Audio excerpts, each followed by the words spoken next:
পাখির কিচিরমিচির আর ডানার ঝাপটা মাতিয়ে রেখেছে জয়পুরহাটের কানাইপুকুর গ্রাম।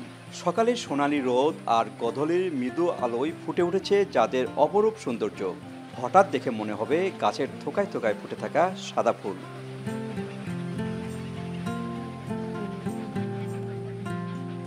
সারা বছর পাখির এই কলরব না থাকলেও বছরের জুন মাস থেকে শুরু করে অক্টোবর পর্যন্ত কানাইপুকুর গ্রামের সোভান মণ্ডলের পুকুর পাড়ে তেঁতুল গাছে দল বেঁধে আসে বিরল প্রজাতির এসব শামুক খোল।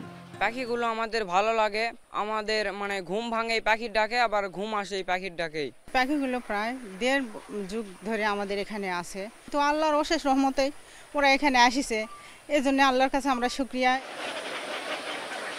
কানাইপুকুরে প্রায় ১ যুগ ধরে বাস করছে এসব পাখি। নিরাপদ আশ্রয় আর গ্রামবাসীর ভালোবাসায় এই গ্রামে পাখির সংখ্যা ছাড়িয়েছে ২৫ থেকে ৩০ হাজার। নিজেদের জায়গায় গড়ে ওঠা এসব পাখির নিরাপত্তা দিচ্ছে গোটা গ্রামের মানুষ। প্রতিদিন দূর দূরান্ত থেকে আসছে দর্শনার্থীরাও। পাখিগুলা আমরা লোকালভাবে নিরাপত্তা দিই, কিন্তু সরকারিভাবে যদি পাখিগুলাকে একটু নিরাপত্তা দিত আমরা আর একটু মানে উপকৃত হতাম। এখানে আসার পর দেখি যে মানে পাখিদের একটা মানে সমারোহ বলা চলে আর কি।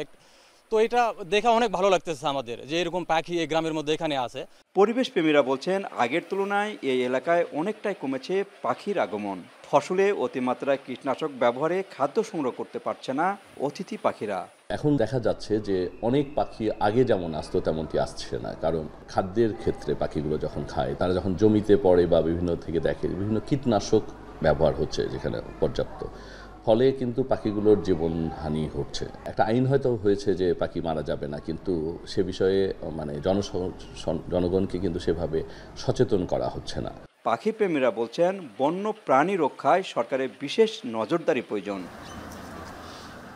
পাখিপ্রেমীরা মনে করছেন জমিতে অতিরিক্ত কীটনাশক ব্যবহারের কারণে তাদের খাদ্যের অভাব দেখা দিয়েছে। পরিবেশবিদরা বলছেন এ ব্যাপারে সংশ্লিষ্ট কর্তৃপক্ষকে এখনই সজাগ হওয়া দরকার। জয়পুরহাট থেকে মাজিদুর রহমান, এখন।